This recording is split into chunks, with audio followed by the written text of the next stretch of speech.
Assalamualaikum warahmatullahi wabarakatuh. Perkenalkan, nama saya Kirana Maulidiana Safa dari kelas 8D nomor absen 20. Saya ingin menjelaskan tentang cahaya, lensa cembung, lensa cekung, dan alat optik. Cahaya menurut KBBI dan buku rumus pintar fisika.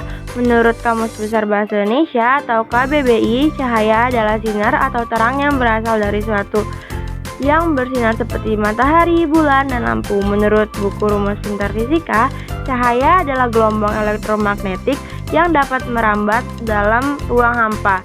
Ia berbentuk partikel halus yang memancar ke semua arah dari sumbernya. Cahaya terbagi menjadi dua, yaitu pertama, cahaya yang berasal dari bagian sendiri. Yang kedua, cahaya yang memancar dari benda akibat pantulan cahaya pada permukaan benda tersebut.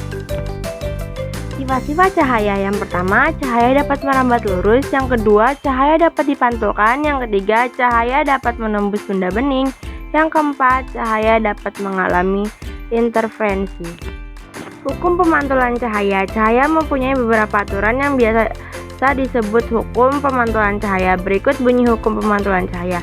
Sinar garis normal dan sinar pantul terletak pada satu bidang dan berpotongan di satu titik. Pada bidang sisi sudut antara sinar pantul dan garis normal, sudut pantul sama dengan sudut antara sinar datang serta garis normal atau sudut datang. Garis normal adalah garis yang tegak lurus bidang datar. Sifat-sifat lensa cembung. Lensa cembung bersifat konvergen. Lensa cembung disebut juga dengan lensa positif. Sifat bayangan lensa cembung itu bayangan jatuh di belakang lensa nyata dan berbalik. Bayangan jatuh di depan lensa maya dan tegak.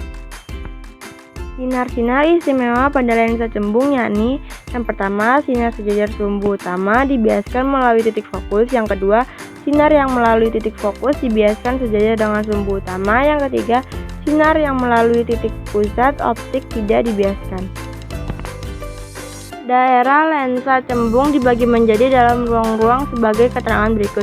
1, 2, dan 3 nomor ruang untuk benda. 1, 2, 3, 4 nomor ruang untuk bayangan. Nomor ruang benda ditambah nomor ruang bayangan yaitu 5. Sifat-sifat bayangan. Yang pertama, benda di ruang 1, sifat bayangannya maya di depan lensa, tegak diperbesar dari 1 ke 4. Kedua, benda di ruang 2, sifat bayangannya nyata di belakang lensa, terbalik diperbesar dari 2 ke 3. Yang ketiga, benda di ruang 3, sifat bayangannya nyata di lensa, terbalik diperkecil dari 3 ke 2. Sifat-sifat lensa cekung. Yang pertama, lensa cekung bersifat divergen. Yang kedua, lensa cekung disebut juga dengan lensa negatif. Yang ketiga, sifat bayangan selalu maya, tegak diperkecil. Sinar-sinar istimewa pada lensa cekung. Sinar sejajar sumbu utama dibiaskan seolah-olah sinar dari titik fokus.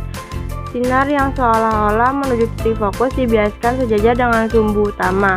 Sinar yang melalui pusat optik tidak dibiaskan. Alat optik terbagi dua, yaitu 1, alat optik alami yaitu mata. 2, alat optik buatan yaitu kacamata, kamera, lup, kaca pembesar, mikroskop, teropong atau teleskop, periskop, dan sebagainya.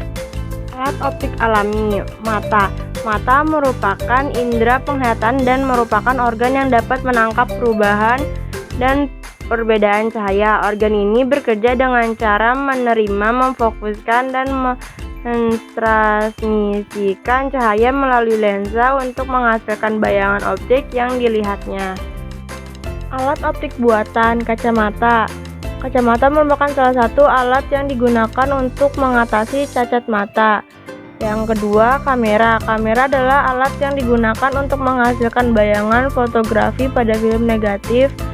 Selain digunakan untuk mengambil shotgun gambar, kamera canggih dewasanya juga dapat digunakan untuk merekam suatu kejadian atau aktivitas tertentu.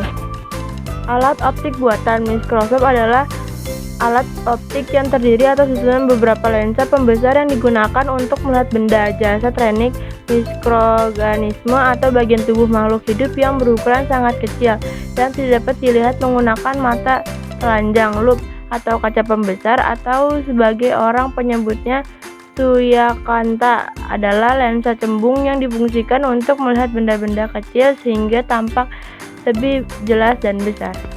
Sekian penjelasan dari saya. Terima kasih. Wassalamualaikum warahmatullahi wabarakatuh.